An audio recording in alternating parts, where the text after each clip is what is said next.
Wolf Connection podcast.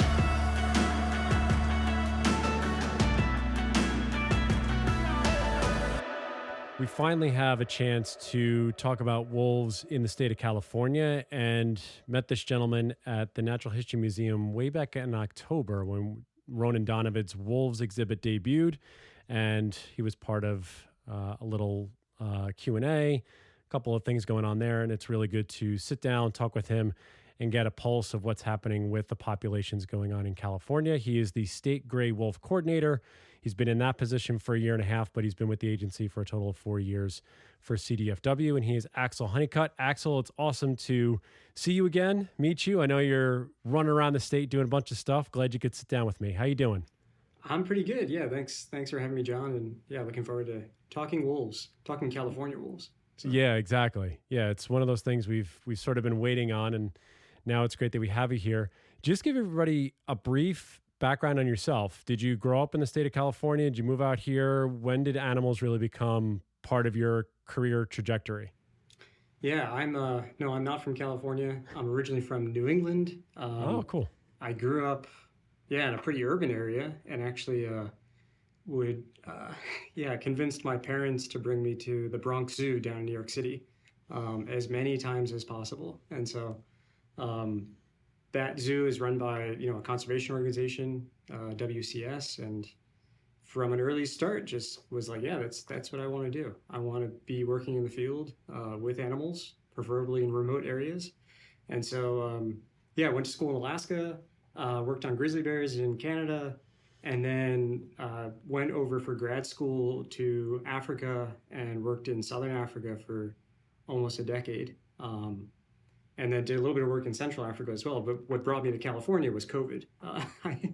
I came back for a vacation to visit a partner at the time and got stuck here. And then decided, well, I should probably start looking for a job. And I ended up working as the biologist up in Siskiyou County for about 2.5 years. So, yeah. What was that work like in Africa? Because I know I read a little bit about your on your bio and your background about working mostly with hyenas, it seemed. I saw a couple pictures with you with some elephants and stuff like that. What was the nature of that work, no pun intended, while you were over there working in that place for almost a decade? Yeah, I mean, very, very different, but also extremely similar in a lot of ways, in the sense that, very different management styles. Wildlife is privatized in certain countries. There's a heavy focus on tourism and, here the North American model is largely based around hunting for the management of wildlife. In Africa, that is in certain circumstances, but in other circumstances, it's either completely hidden or not used because of the connotations around it and how that doesn't necessarily jive with tourism. But anyways, yeah, it was a great place to really cut my teeth in working with a variety of species. The other thing that's kind of different is that, in the U.S., we have the Fish and Wildlife agencies for the state. We have more land-based organizations or agencies like BLM and Forest Service. And so working here for CDFW was kind of the first job I ever had in North America or in the United States. And it was always surprising to me that, these were kind of siloed institutions, that wildlife was wildlife and habitat was habitat. Now, there's a little bit of crossover there, but nothing like when I was in school and working in Southern Africa. It was, you're an ecologist. You do everything from fire to large mammals. So, wow. Yeah, I did a lot of work with endangered species, mainly large carnivores and large herbivores like elephants and rhinos. A lot of relocations, captures, translocating animals between countries, between provinces. A lot of work with African wild dogs and hyenas and cheetahs, which translates a lot into wolves. Yeah.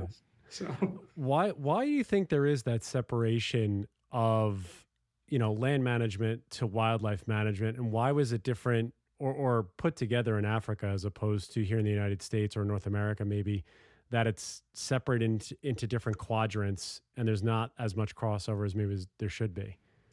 Yeah, I think a lot of it stems from timber and other like usable resources, right? In that the Forest Service was established as a reserve for the country initially, it wasn't established as a conservation organization.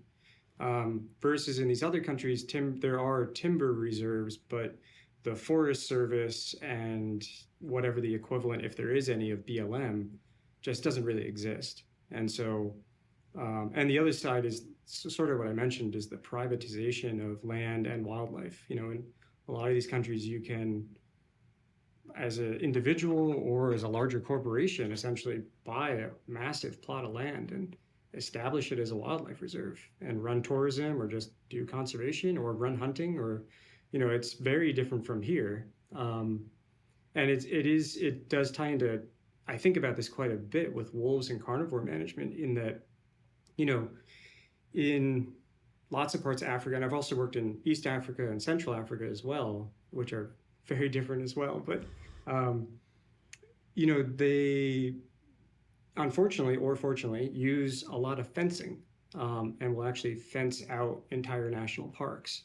And so we think of, there's the Serengeti effect, where people think of Africa and they think of wide open spaces and animals just roaming free. And that's the case in some areas, but it's becoming far less of a reality over time. And so there are large portions, even portions of Serengeti National Park itself, that are fenced. And that fencing is to create a linear interface so that you can have these large animals alongside human development, schools, agriculture, livestock. And so I've worked in many parks where, driving to work in the morning, along the fence line, there's a pride of lions or a herd of elephants walking down the fence on one side, and kids going to school, or cattle on the other side. And I think about that here in the United States, where we think, wow, things are really wild and we're managing them as being wild. But then we have this complete diffuse overlap of those wild things and the endless human progression and development that we have. Wow. Yeah, that's a totally different scenario, obviously. If you're going to school and, on the other side of the fence line, you just have a pride of lions just walking the fence, like seeing what's going on. It's a completely different, it's really a totally different section of the world and how things are run. So you're back here and you're working with this agency for 4 years post-COVID. What's the difference that you've seen, the main differences when you start tackling, as you say, wolf populations and carnivore management now in this state, before we really dive into wolves in California at this moment? Yeah. No, there are. I mean, there are some differences for sure, but at the same time, I draw a lot more overlaps, in that, yes, I was working with livestock producers, that were frustrated by hyenas or African wild dogs or painted wolves, and that even if they were contained, those were two species that were pretty hard to contain. They would dig under fences and get in. And so I think, some of the main issues are there is, how do you balance national interest in a way, or community interest in a way, where you have, livestock and agriculture is an economic interest. It's an interest of the country. It's an interest to local communities and obviously to individuals, it's their livelihoods. At the same time, and we don't see this as much here, but maybe in a slightly different way, is that to many Americans and to many Californians, wolves are now becoming, or have been, a part of their culture, natural history, a resource, or whether a resource or not, but a valued part of the biodiversity that makes California one of the most biodiverse state in the nation. What we don't see in California yet, or maybe not yet, is that, is there economic value to wolves? Is there a tourism value? Is there some sort of other monetary value? And I see that's where we come up against conflict in ways that I didn't see necessarily in Africa, because a lot of the carnivores and just wildlife in general in parts of Africa usually equates to tourism, jobs. Right? Those tourism dollars. And we don't see that here, right? I'm constantly asked by ranchers and larger agricultural groups, what is the actual value of wolves? And if there isn't an intrinsic value within those individuals, I really don't have I can't state an economic value, because typically that conversation goes in the other direction, the economic impact that wolves can bring. So that is something that is different here for sure, and it's been an interesting challenge. Yeah, and as with every state agency, federal agency, biologist, anybody that we've spoken to for the last 5 years, people get into working with animals and they end up working with people more of the time than they do with the animals themselves. And it really just seems to be the crux of it. So hopefully anybody who's listened to us for 5 years have realized if you're getting into animal work, you better have some social skills and be able to talk with people and have problem solving skills, because that's pretty much going to be the majority of your time. When you talk about those issues, so I guess we'll flip flop what we initially discussed. Um, and this is why we podcast people, is because the conversations go in different ways. When we talk about that intrinsic value, we talk about that monetary value, anything like that, what are the challenges that you are butting up against? Because while we talk about, I think one of the main things I think we should dispel right off the top, and what I think many people have gotten or are confused about, at least from what I've seen in media, in social media, whatever it may be, is these wolves have recolonized naturally in this state. They have not been reintroduced like Yellowstone or Idaho or what's currently happening in Colorado. I think that's pretty plain to say, correct, Axel? Oh yeah, no, definitely. And I think with Colorado's reintroduction, um, me working in this position while before and after that happened, and during, I did see quite a shift in people increasingly calling or referring to California's wolves as being reintroduced, and that is something that we're constantly butting up against and correcting. And I think that it's some people think it's a minor point, but I think it's a pretty substantial point in that reintroduction or translocation implies a management action or and definitely a decision by the government in some way, um, versus what has actually happened in California is that the wolves have returned naturally. Now, granted, those are the wolves that are here in California, and we know this just through a variety of ways. We know it through genetics, we know it through GPS collars, um, and just the gradual tracking of it over time. But the wolves that are here stemmed from largely from Oregon, and the wolves in Oregon stemmed from wolves that were in Idaho that were famously reintroduced, coinciding with or alongside the reintroduction of the famous Yellowstone wolves. The central Idaho wolves are generally the source population or the original source for the wolves that are now in California. And so in a way, yes, the wolves in California are a result of a reintroduction, but it's 10 to 12 generations back. Yeah, I mean, we're looking at it, and that's a lot of where these populations have come from.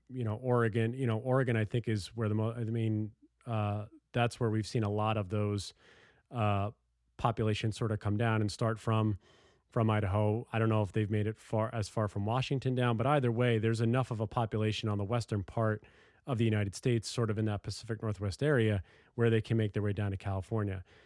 Where and these are the first wolves, and if we go back, I think to around 2015, I know there was the first wolf sighted roughly around 2011 in the state of California, and then in 2015 we actually had established packs.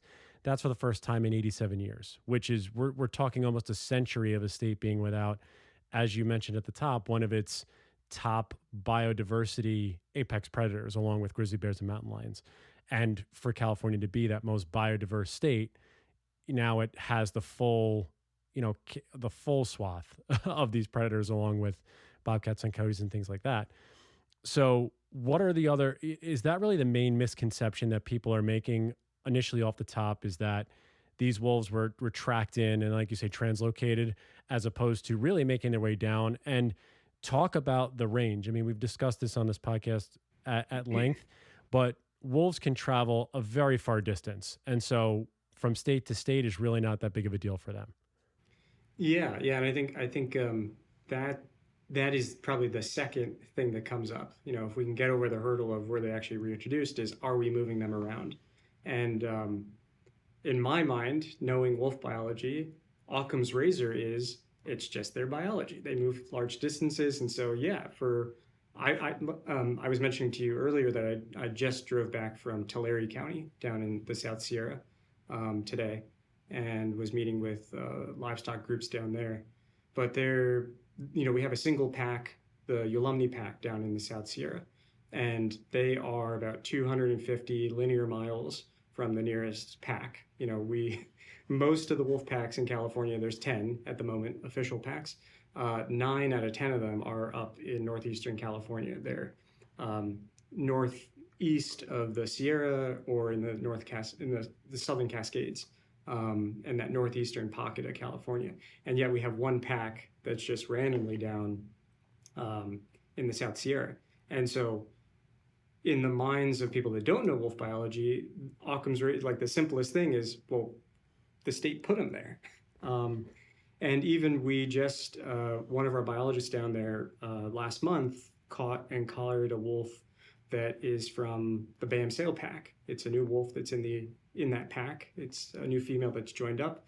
And again, she's about 250, 300 miles from the north is where she was born.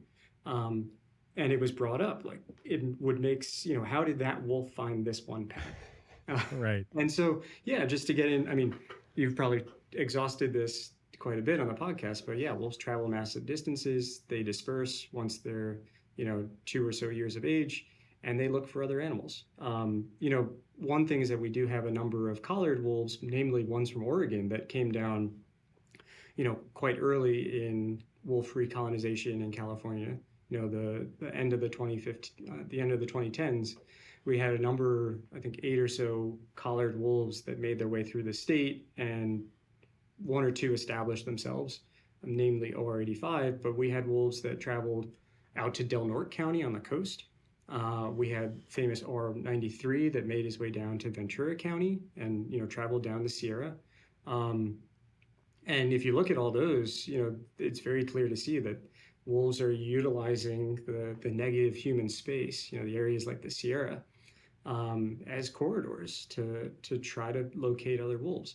And that aligns with some of the work that we're doing, in looking at species distribution models of where is the best habitat in the state. And it makes sense that they're traveling along these pathways of least resistance. So yeah, for any wolf traveling south into California and trying to work its way down the Sierra, they're likely to eventually hit that pack that's in the South Sierra. So anyways, yeah, it's definitely something that we continually need to address with people, because there is definitely the incorrect belief or opinion that the state is moving wolves around, when in fact we have never translocated wolves within the state and have never moved wolves into the state or out. Right. And there, like you said, there is that natural pathway that they do have, even from if they wanted to take sort of the northern route, if you were driving across the country, they could feasibly make their way from Montana through Idaho and down into California as well. So there is sort of that natural bend where wolves can sort of make around. They obviously have a little bit more trouble naturally going to states south of Montana and Idaho when we talk about Wyoming and Utah and things like that, Nevada a little bit. So it makes sense that if the road either less traveled or mostly traveled, and because there's less resistance there, and that would make sense that they would be able to figure that out. Now, you mentioned to me prior to our conversation that this population is now in phase 2. So, or you're in phase 2 with the population here. So just tell everybody, what is the population roughly at right now for the state? And what does that mean in terms of phase 2? And how'd they get from phase 1 to phase 2? And what was that? What did that mean? Yeah, of course. So this is probably question number 3. That's the most conflated or controversial question is, how many are there? Right. And, when the population was smaller, it was easier to, we higher degree of certainty for fewer animals to a certain degree. What we just released is in our 10-year report, we also released the year-end count, the minimum year-end count. So that's one of the main metrics that we use is minimum year-end count. That is basically where we have a high degree of certainty of a minimum number of animals. It's likely that there's more, but we're safe to say there are 50. So 50 was the year-end count for 2024 as of December, the last day of December of last year. Now, right now is denning season. We've confirmed a number of packs that are reproducing, have reproduced. And so, yeah, if you were to take a snapshot right now, that number would be significantly higher. We've also found new packs, animals that were dispersing that have now clumped up. And so, what we tend to see in our reporting is, the year-end count is a certain number. It's usually pretty low or relatively low, because then we have a spike during this time of the year, and then by the end of the year, animals disperse, animals die, and so then our minimum count at the end of the year will be lower. But overall, the trajectory is continuing to increase. And so, yeah, we have minimum of 50 wolves, probably somewhere between 50 and 70 without counting pups. And then there are 10 packs, like I mentioned. And then we're reporting on 3 areas of wolf activity as well. So areas of wolf activity are areas where there's more than one wolf, or we've documented more than one wolf in that area, but we haven't confirmed whether they've established themselves in persisting in that area, or they haven't shown signs of reproduction either, is the other criteria in order to elevate them to pack. So yeah, this then brings us to the second important metric that we report on, which is breeding pairs.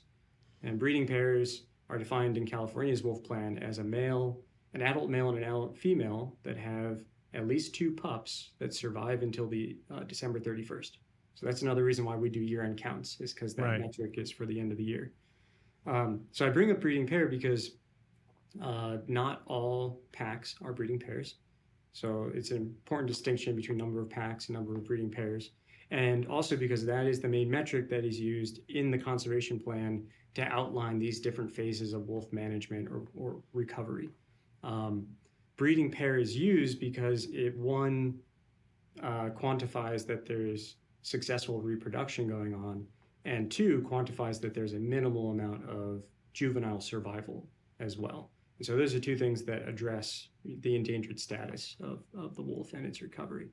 So in order for us to move from phase 1 to 2, we needed to have a minimum of 4 breeding pairs for 2 consecutive years. So we had that at 2023 and 2024. We had 4, and then we had 5 last year. So that's what basically automatically shifted us into phase 2. Phase 2 is sort of it's a sign that there's a minimum number of wolves. They're doing well. They're continuing to do well, but they still are a relatively fragile state. It's still a small number of animals relative to other species, for sure. So anyways, what phase 2 means is that there are a couple different management decisions and actions that we're taking, and then also a couple of different things in terms of tools that can be used. So one of those is being able to utilize injurious harassment. Prior to phase 2, the only deterrence tools that were allowed for conflict mitigation within California were non-injurious, non-lethal. So those are things like turboflaggery, noisemaker, sound, but not being able to pursue with a vehicle or chase on foot, or use any sort of projectile. And so those are things that we're now piloting ourselves. The agency's doing it. We're piloting it in areas where we do have high wolf livestock conflict. The other couple things, and yeah, feel free to cut me off. No, I think So now that we've the agency, or the population in the state has sort of reached that threshold. One, how are you guys collecting the majority of your data? Because you were talking about, I heard collars in there. I'm sure there's camera traps.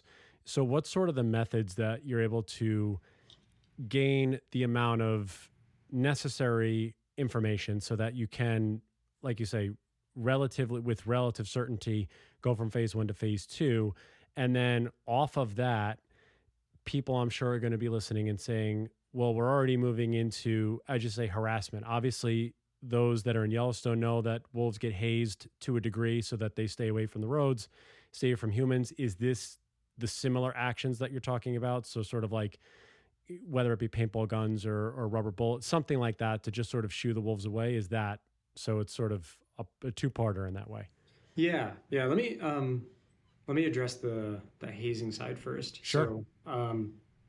So yeah, what we're utilizing right now is that we have wildlife officers and biologists teamed up together in, right now it's just in the Sierra Valley area, which is in Sierra and Plumas counties, where the Bayam Sao pack has largely established itself solely, like their territory essentially is this agricultural valley, with Okay. the periphery of the valley being, some public land. So there is a high degree of conflict there, and the wolves are using a large percentage of public land that has livestock on it. So yeah, our officers are working with private ranch owners, livestock owners, and utilizing rubber bullets, beanbag rounds, and paintballs as well, if necessary, in terms of if wolves are seen trying to predate on livestock and basically using, having behaviors that we want to try to associate with a negative stimulus to get them to try to shift off of it. The goal is to interact with those wolves in that situation to try to deter them from it. The baseline for a lot of that is that most of the time you're not getting close enough to wolves, and so it's just largely the human presence is basically these 24-hour shifts that are occurring in this pack area are largely range riding and providing human presence.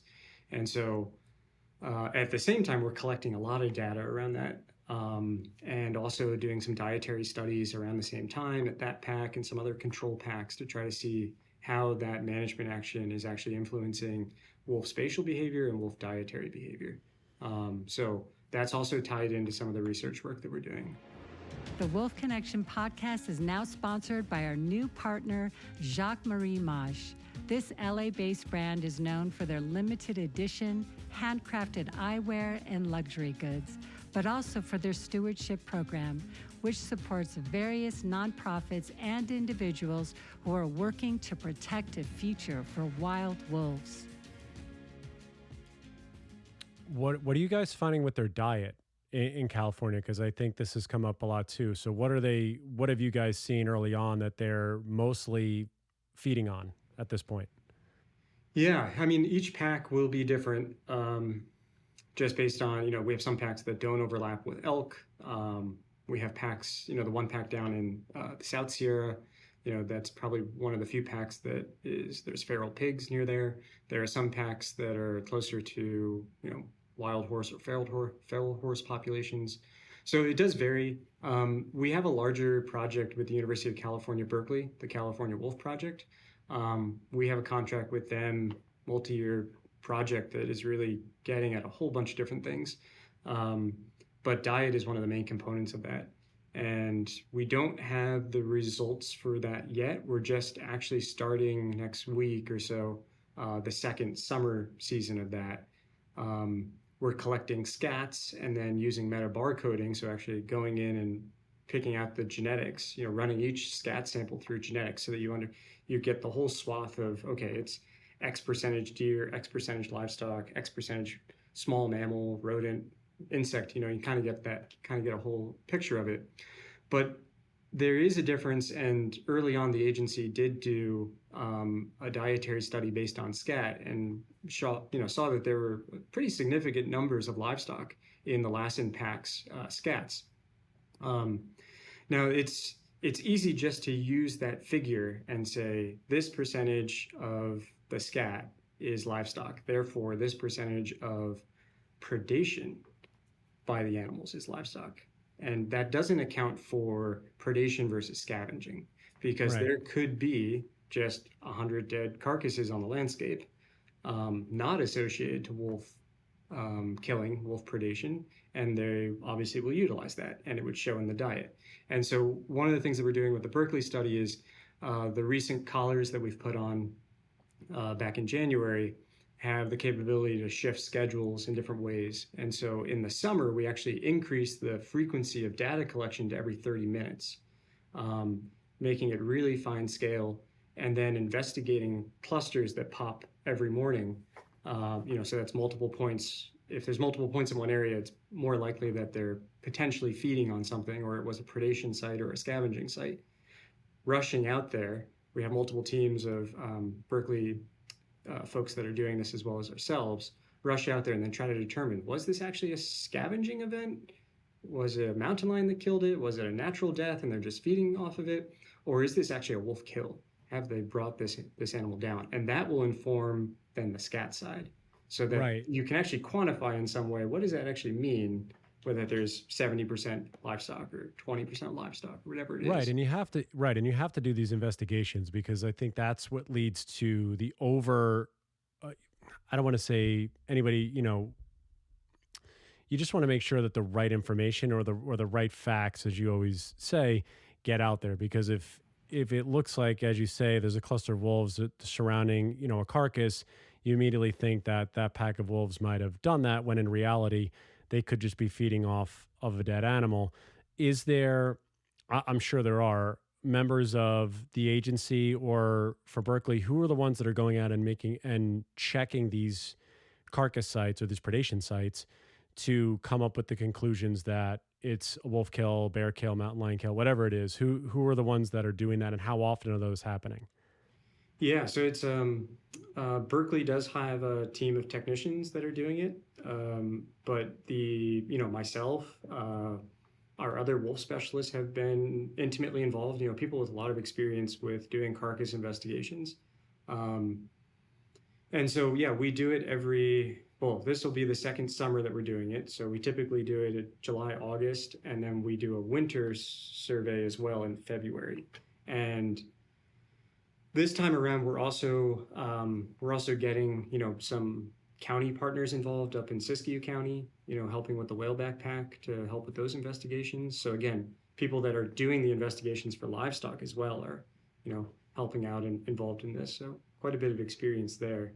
But some of we'll publish everything that we find and we'll share everything that we find. But some of the initial results that we have seen is that overall across the packs that we've sampled is that in the summer months, that livestock tends to be significantly higher than native prey, is what we're seeing in some of these packs, versus or compared to the winter, which is in the winter, we tend to see a lot more native ungulates, elk and deer being consumed, and far fewer livestock.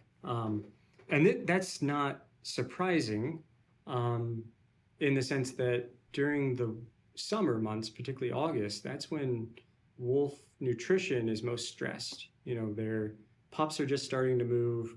Water is becoming limited on the landscape. Native elk and deer calves and fawns are larger and more mobile, and so they're sort of coming out of utilizing that resource. And at the same time, across California and across the West in general, it's a good time for livestock producers pre-wolves to calve. And so wolves will shift onto then livestock calves if mitigation tools aren't put into place, and even sometimes if they are. So when you're looking at the regions that are being hit, and you said the majority of these packs are in the northeastern part, what are the ecological challenges then that I guess people are seeing in these areas where these packs are settling? And and I say challenges because obviously it's a new predator that's about, like you say, 10 years in, where it's really sort of established itself again. Are there any cross promotional or cross utilization tools that they can use for other things? You mentioned range riders. Are we looking into livestock guardian dogs and fencing and all sorts of different things? Like, what sort of shifts are starting to happen in the coexistence non-lethal area so that there can still be productive on the ag side, while also allowing the wolves to continue to have that natural coexistence with them? Yeah, it's definitely not a space. It's a space that we wish we could push along faster, but it's, people changing their businesses, livelihoods, their ways of working, and, at times ranches that have been run for, 100 to 150 years in some cases. And so, yeah, there are a number of tools that we've tried. There's, rag boxes and turboflaggery, which have, limited applications, but there is no silver bullet for any particular ranch. We can't be too prescriptive because each ranch has its own operation. and we're not here to dictate how, we're not the Department of Fish, Wildlife, and Livestock. We're solely focused on the wolf side, but we do try to share as many tools as possible. And often, we do a lot of the turboflaggery ourselves. Our partners with USDA do a lot of turboflaggery. They've also done range riding. We've done range riding. When it comes to smaller, small to medium pasture sizes, there's a lot more that can be done. Just because animals are more contained, it's easier to put up fencing.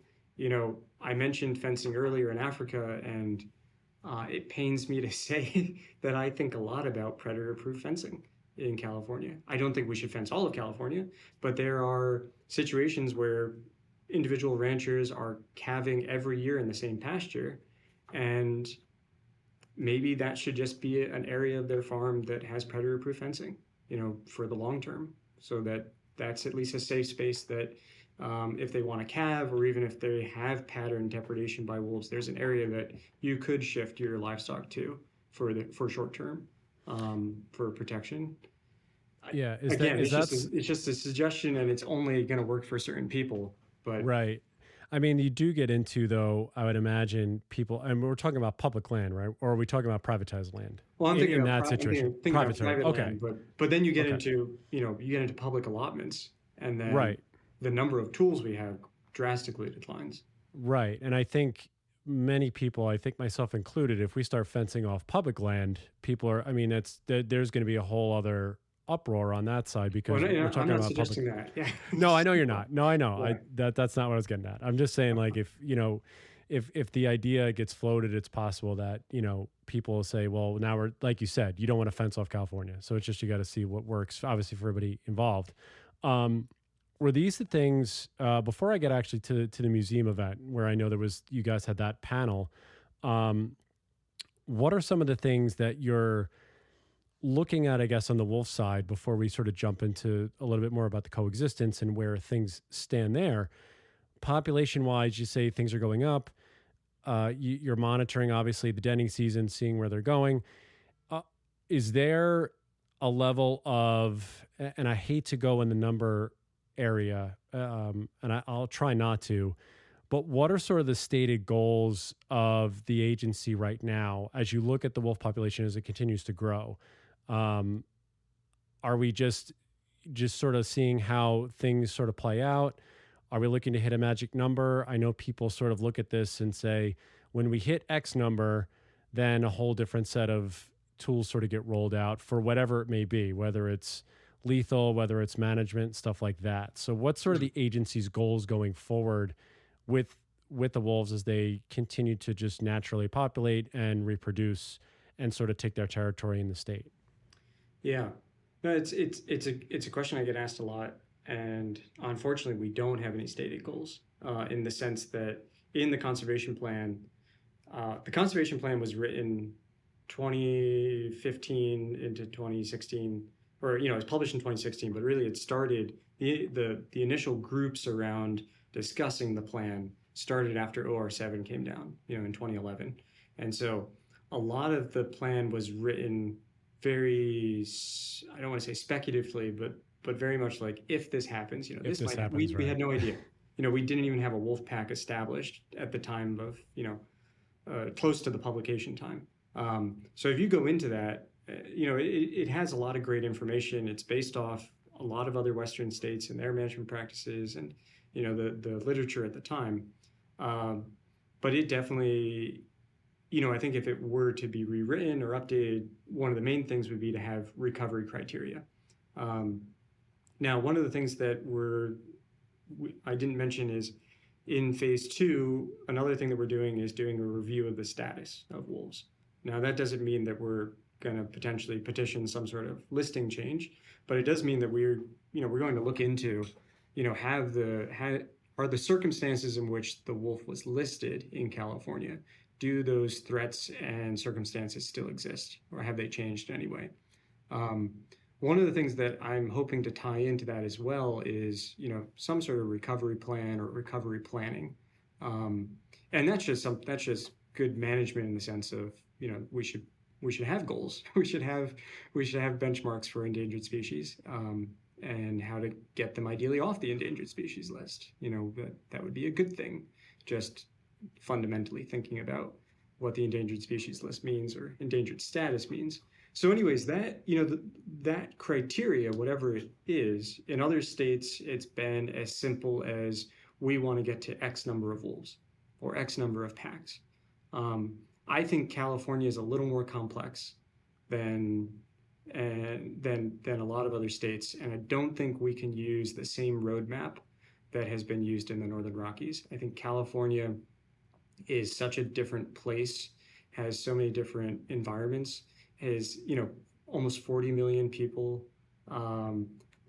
really, and we lean a little bit on, to a certain degree, looking at parts of Europe, looking at Italy and Poland and other places that maybe are dealing with things that are more similar to what California is dealing with such a large population and so much infrastructure and development.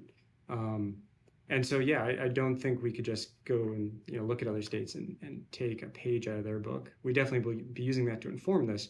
But what I'm getting is that those criteria might be quite varied. It might be a certain level of conflict. It might be a certain degree of genetic diversity. There's it could be a certain percentage. There's all different ways to do it. And so, yeah, we don't have those benchmarks yet, but that will definitely play into this review of status that we'll be doing starting this year. Right, because you're looking at not only just the number and the population itself, you're talking about also the urbanization and the infrastructure that's going up in California, because we have these incredible wild places, as you said, more towards the north part of the state. But is it feasible? I'm sure it is, that some of these packs migrate south and we get into Southern California, and there are parts of the high desert that are pretty sparse, and there's a lot of space to run or roam or do whatever they need to do. Are those some of the things that the agency's taking in mind, is that it may start up in the northern part of the state, but it could also trickle down and use the entirety of the wild spaces that California has, which is a good portion of the state, the coast aside. You're really talking about sort of the middle to the eastern part of the state for the most part. Yeah, no, and maybe before I jump into that, it's just to point out that is maybe thing number 4, misconception or larger. I've hit the 4. Topic. I've hit top 4 so far. Good. Yeah, go ahead. Sorry, exactly. Axel. Where were wolves in California prior to, their removal? Were they ever in large portions of it? And part of this, we don't have the bounty history to go back, like even in Oregon and our neighboring states, to say this is how many were killed every year in each county. We don't have that.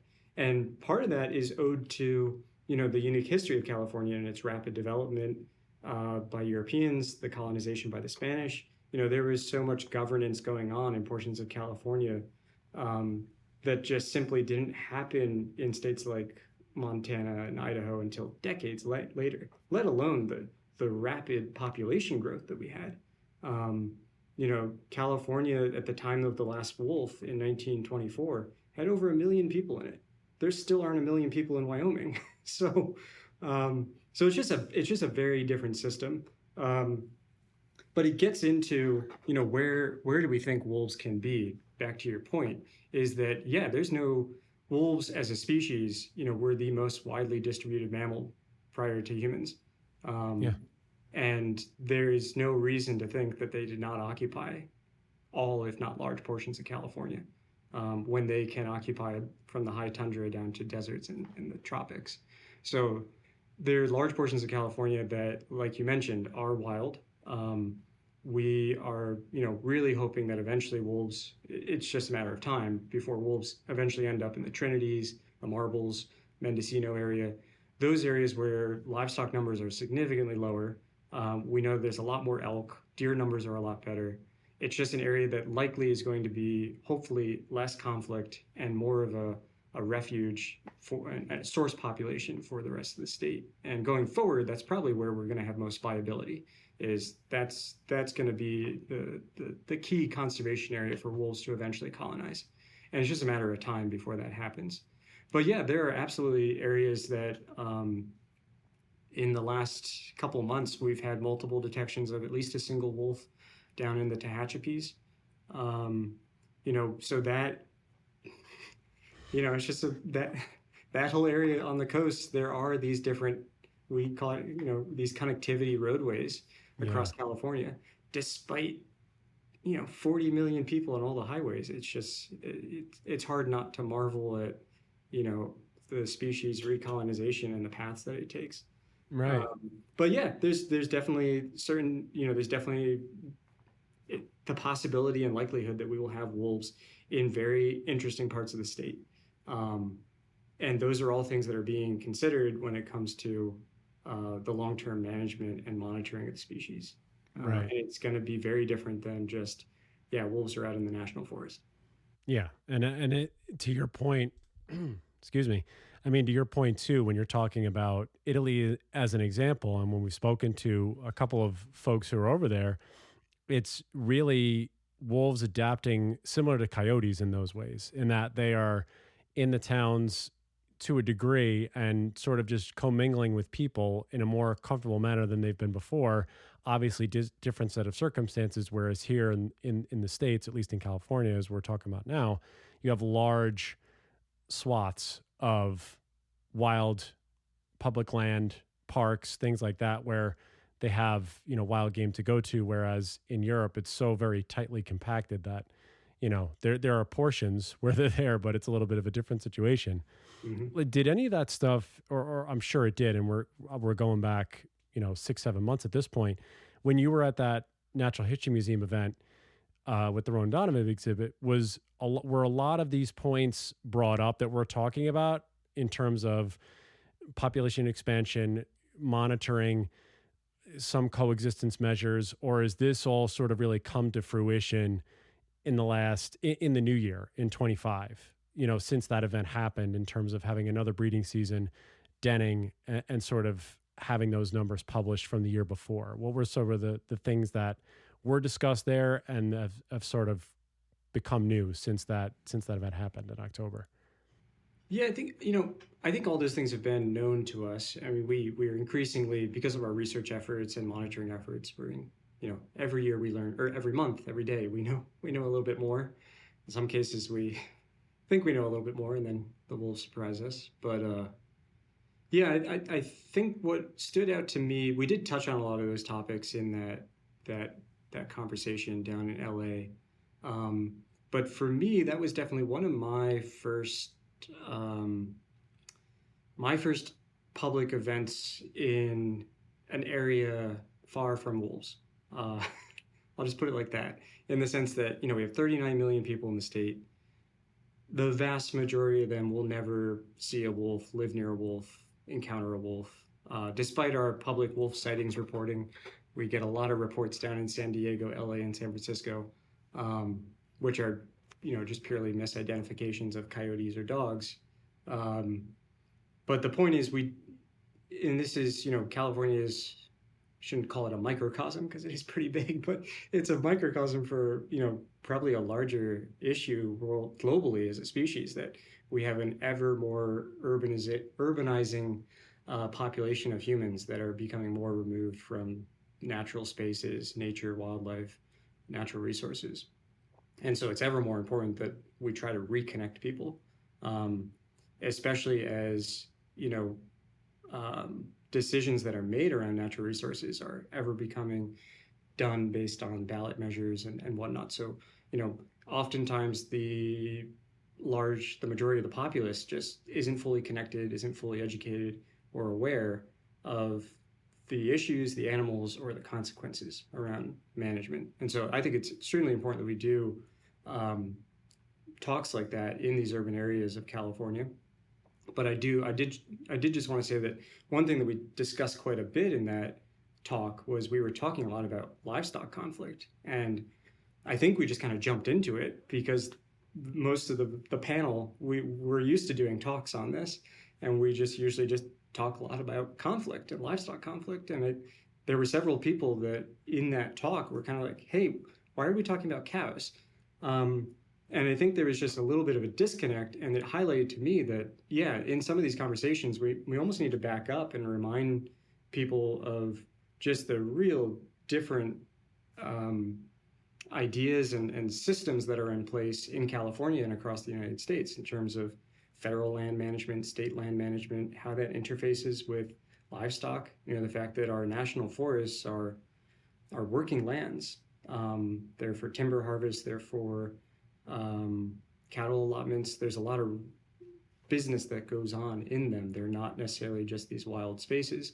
And California, to go back to my point earlier, is more unique as well, again, because of like the gold rush and the quick development of it, that even though we have a lot of large wild spaces like you mentioned, there's still a lot of pockets in there where just the wet meadows, the perfect little areas, anything that could have been more ideal for livestock production was very quickly privatized, very quickly during and after the gold rush.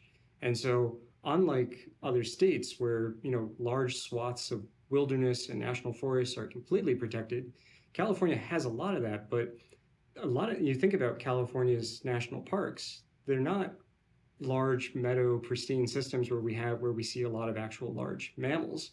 They're pretty rocky, like think of Yosemite and, areas that really are not ideal for livestock production and to some extent wolf habitat. So yeah, there definitely are these paradigm shifts that exist or need to occur in the mindset and framing of just natural resources management and what that equates to then wolf management and the future of wolves and conservation in the state.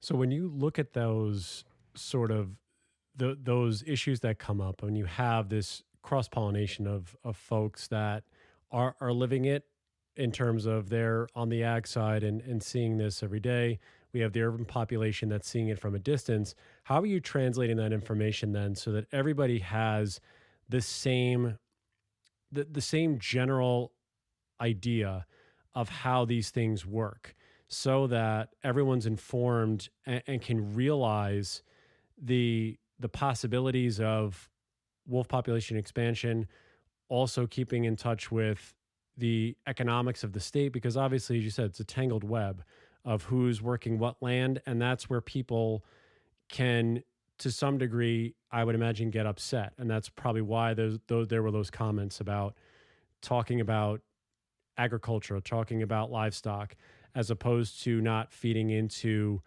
the natural aspects of the state.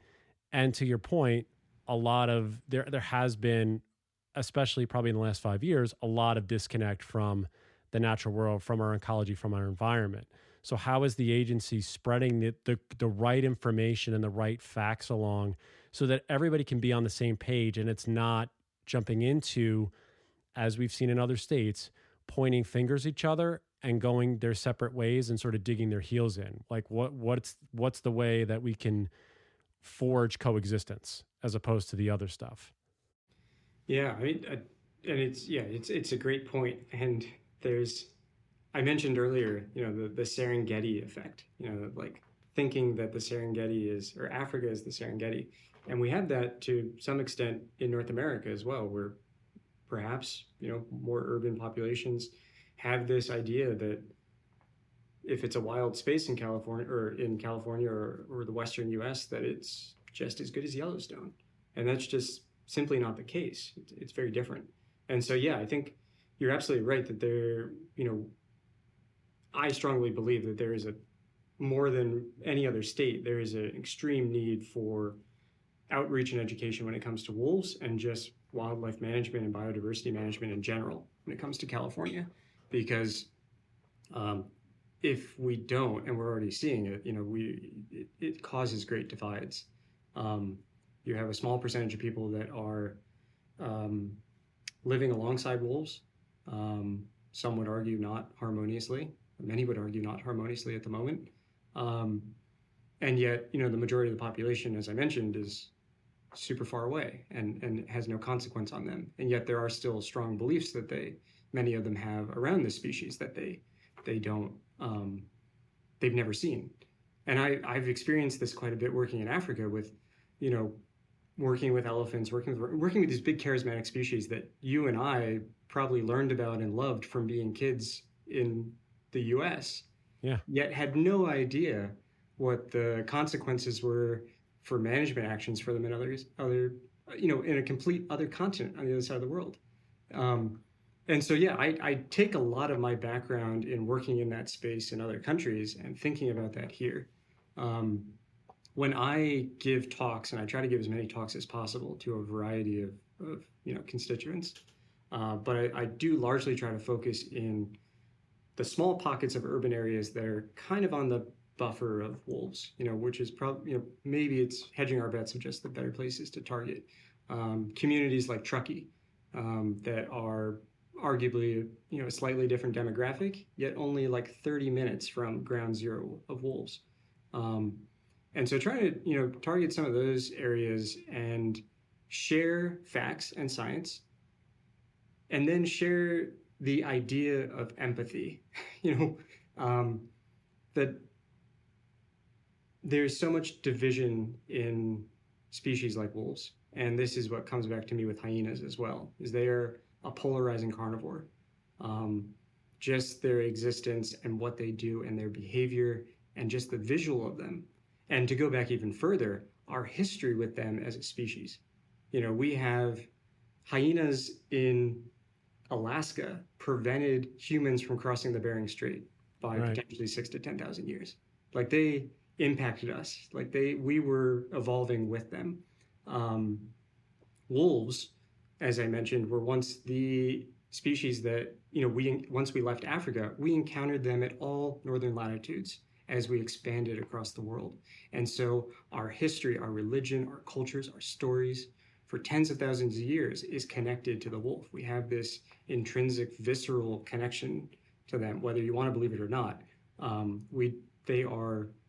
They inspire us, and they and they do other things to us. They cause fear. They cause all sorts of emotions. And so when we give talks and we engage with people about this species, it's very important that we acknowledge that there are some people in the state that this is extremely raw. This is the number one topic on their mind. This is, impacting their businesses, their livelihoods, their family dynamics, their personal finances. And then there are people in other parts of the state that this is as strongly an emotion for them, but it's not something as tangible to them. And so we have to sort of find the middle ground there, find some common denominators. And what I have found working with a variety of wildlife across the world is whether it's a nomadic herdsman in Chad in Central Africa or a farmer in Northern California, at the bottom line, we're humans. And we have basic needs, desires, and that's where I can connect to them as a human. I know that someone in San Francisco can connect to them as a human, and that's where we have to start. Because if we start at wolves, it doesn't go well. So, yeah, and then to your point, it's to make sure that we have this coexistence, we have this compassion, and we're able to see both sides and come to compromise. And I know a lot of our discussions on this podcast have, we use that word, and sometimes it seems like it's a dirty word, but the only way that we really see the expansion of this population and all of these predator populations, we're talking about bears and mountain lions and bobcats and coyotes, any population that we're favoring towards, deer, elk, whatever it is in the state, there has to be compromise in some way, shape, and form. And I think, I'm sure you're on it frontline all the time, is that sometimes when people hear that, they always think the worst, is that the compromise is the worst, depending upon what side you're on, whether you're on the ag side, whether you're on the wolf side. And there shouldn't in reality be any sides. It should just be, like you say, a biodiversity issue and an ecological issue of how do we keep these places continuing to expand environmentally, so that everybody can enjoy them in a way that's possible. What's something, Axel, that maybe I didn't hit on that people should sort of know with the agency? Something with maybe your collaboration with the California Wolf Project. What's something that I didn't hit on that maybe you want everybody to know about before we sign off? Yeah, there's one or two things, but I did want to back up super quick. Just sure, go ahead. There's a couple things that are just different about California. Go ahead. And I think this factors in specifically the conversations that we have here in the state. We have a very different prey base than we don't have large populations of elk. There are fewer elk in the state of California than there are in some individual herds in Idaho. We don't have moose. We don't have large populations of other large ungulates. Our deer population is lowered. Like there's just lower densities. And that's mule deer. We can get into that topic as a whole, but predator management is largely attributed to that. But there are a whole host of issues when it comes to habitat, when it comes to climate, invasive grasses, all kinds of things that are impacting deer and the ungulates that are on the landscape. One thing that we see this translate to a certain degree, is enormous home ranges for wolves.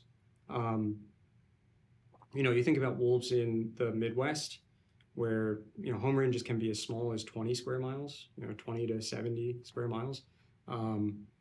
In California, we see home ranges that are typically between can get up to 500 and 600, sometimes exceeding 650 square miles in size. Wow. That's 60% of the state of Rhode Island for a single pack. Now, there's an ecological component there that we're trying to figure out if that's entirely it, but there is also the social component of these wolves kind of all know each other. And so there isn't that intraspecific fighting and jostling for ideal habitat yet, because it is still a small population. But this factors into everything. This factors into catching wolves. This factors into monitoring them, to finding them, to calculating and estimating numbers. It factors into conflict. It factors into informing the population, the human population. A single pack might incorporate, a large percentage of a county, which is thousands of people. I think that is like a key thing to discuss and to keep in mind when we discuss California wolves. It's just, there are some things that are just very different. And to compare them to other states is just, there's different ecological and there's definitely different social and human demographic issues in California, or situations that we just can't compare. And to compare apples to oranges, it's just not, it's different. And then, so that's why, we talk about California being slightly different, comparing it to European models in certain ways, and thinking about it slightly differently. I mean, so all this information, where can people go to see the 10-year report or any of the reporting that's happening about the wolves in the state, so they can sort of keep up on it, see where these packs are, and ultimately just be informed about what's happening on the ground between your agency and even with California Wolf Project and any of the information that's being bantied about? Yeah, so our website is probably the first place to go. It's don't have it off the top of my head, but anyways, CDFW's main website, we have a wolf page. On there, you can find the main the 10-year report that we just put out, which summarizes 2015 to this year, or the end of last year.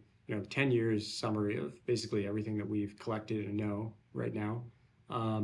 You can also find our regularly updated blob or pack maps. So we have maps that showcase where the wolves are, the pack names.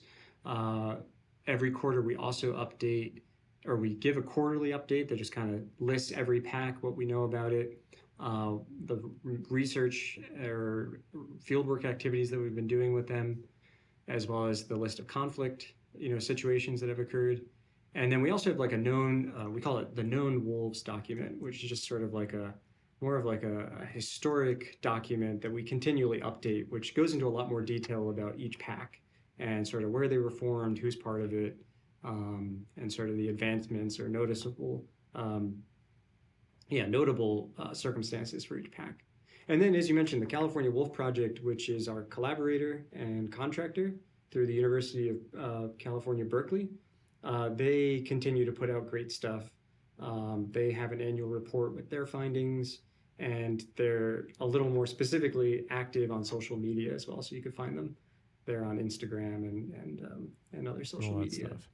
Yeah, and I think just before I ask you my last question too, so everybody's aware of the status of wolves in the state of California, they are still listed as an endangered species. So that is something I probably should have mentioned that off the top, not an hour or so in, but I think it's fairly common knowledge. So wolves are protected in the state currently. So believe it's the same as Colorado as well, and the rest of the 48, as opposed to as not the Northern Rockies.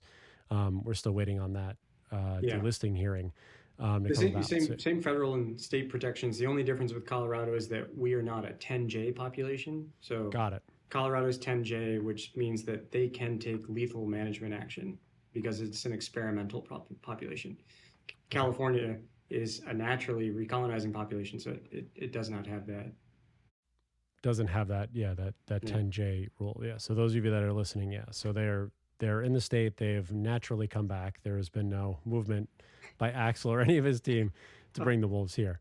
Axel, my last question for you is, when you hear the word wolf, what is the thing that comes to your mind? Oh, man. It might surprise you, but this is kind of a stressful job. So sometimes when I hear a wolf, I don't say I cringe, but I definitely, there's a flurry of emotions, and that's for sure. And it's exciting, as well as, maybe it's funny that you asked that question, because it's true. When I do hear the word wolf, it is a range and diverse set of ideas and thoughts that run through my head. And that's like a good representation for the animal itself, right? It's a flurry of different things to different people. Yeah. But for me, it's usually work. But at the same time, right now we're in our capture season, and I'm spending a lot of time in the field. And so wolf is, it still gives me a little bit of excitement, in the sense of maybe we'll get to see one, capture one, get up close with one. Axel Hunnicutt, man, thank you for giving us some information, telling us where these wolves are at. And I'm sure there's a part 2 in the future, because there's so much information coming at us fast and furious. But thank you for your time and spending a little bit with us and everybody who can listen to see what's going on with these wolves in California. Really appreciate you. Yeah. Thank you so much, John. Really appreciate being here. Yeah. Hang tight while we sign off. House to all out there. We'll be with you next time. Bye, everybody. Looking for more information about Wolf Connection or the podcast? Visit our website at wolfconnection.org, where you can donate, sponsor a wolf, or become a volunteer. Thank you for listening.